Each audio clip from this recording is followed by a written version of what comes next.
Bueno, yo creo que el que se va a una guerra a hacer periodismo tiene que tener una vocación muy fuerte. Vocación no solo de contar cosas, sino de estar convencido de que el periodismo es un oficio que sirve para mejorar las cosas, que es un oficio de denuncia, que es un oficio que a veces te obliga a tomar algunos riesgos por ir a lugares remotos a darle voz a gente que normalmente no podría contar su historia de otra manera.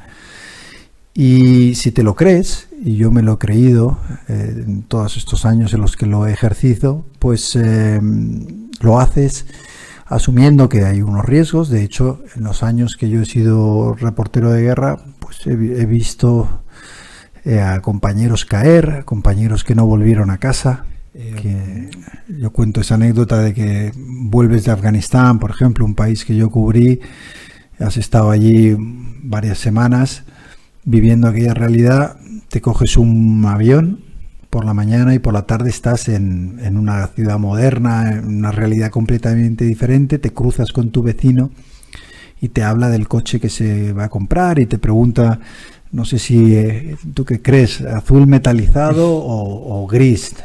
Y claro, y eso para ti resulta absolutamente absurdo. Sí, he pasado miedo en varias ocasiones.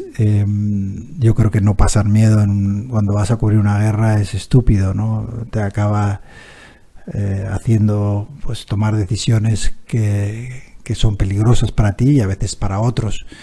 Al final, básicamente, yo creo que me mienten. Me hablan de un proyecto periodístico noble, de un periódico que debe recuperar la independencia, que es en lo que yo creía, y me ofrecen medios para llevar a cabo ese proyecto. Me hablan de que van a darme tiempo, un mínimo de 3 años, apoyo absoluto por parte de la empresa.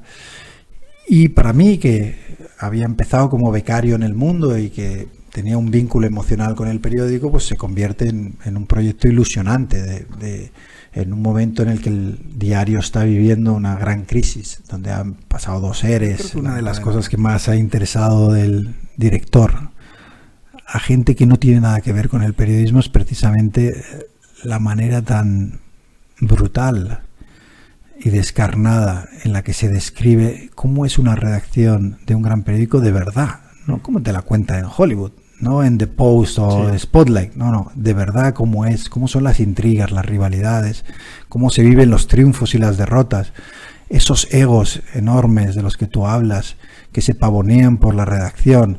Todo el mundo está convencido de que su exclusiva, su crónica, su entrevista tiene que ir a portada. Y bueno, yo hablo en una descripción, digo que la redacción es como el Serengeti en temporada de escasez de alimentos, ¿no? Es decir, cómo se devora a los cachorros que intentan quitarle o desplazar a los veteranos, a los leones, ¿no?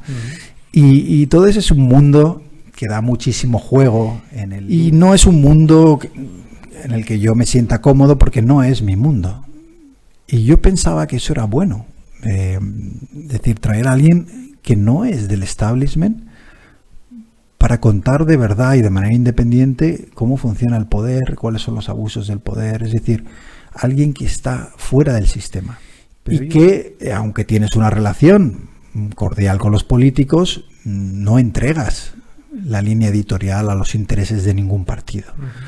Y todo eso era muy difícil de entender por varias razones. Una es defectos estructurales en la prensa y una atadura de los diarios tradicionales al poder que venía de largo, agravada por una situación de extrema crisis para la prensa.